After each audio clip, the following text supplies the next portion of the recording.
Assalamualaikum warahmatullahi wabarakatuh. Nama saya Desi Amalia dari kelas 11 AKL 3 nomor absen 08.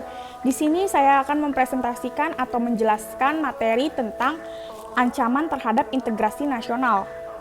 Ancaman terhadap integrasi nasional. Integrasi nasional merupakan proses yang harus diwujudkan demi terciptanya identitas nasional, kesatuan, dan persatuan bangsa.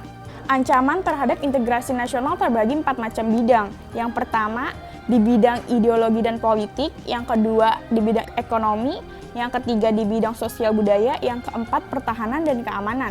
Ancaman terhadap integrasi nasional di bidang ideologi dan politik.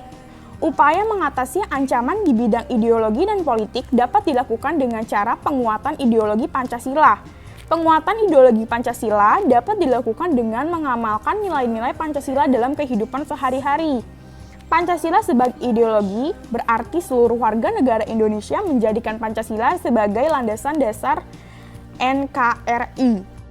Upaya lain atau cara lain yang bisa dilakukan yaitu mengembangkan demokrasi politik, menegakkan supremasi hukum, memperkuat posisi Indonesia di kancah politik internasional, dan lain sebagainya.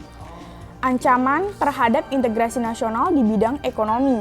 Ancaman utama di bidang ekonomi adalah globalisasi ekonomi.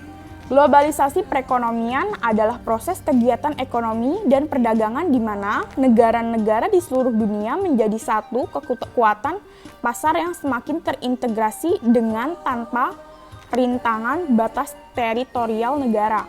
Ancaman terhadap integrasi nasional di bidang sosial budaya. Ancaman terhadap integrasi nasional dalam bidang sosial budaya berasal dari dalam dan luar negeri.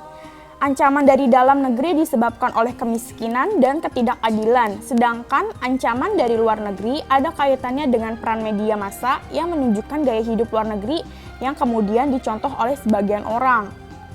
Ancaman di bidang sosial budaya dapat diatasi dengan cara meningkatkan rasa nasionalisme dan menguatkan konsep Bhinneka Tunggal Ika, penguatan tentang budaya dan wawasan Nusantara melalui pendidikan formal, dan lain sebagainya.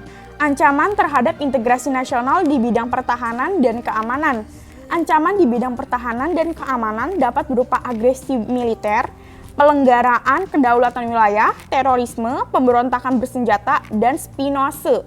Yap, segitu dulu presentasi dari saya. Kurang lebihnya mohon maaf. Wassalamualaikum warahmatullahi wabarakatuh.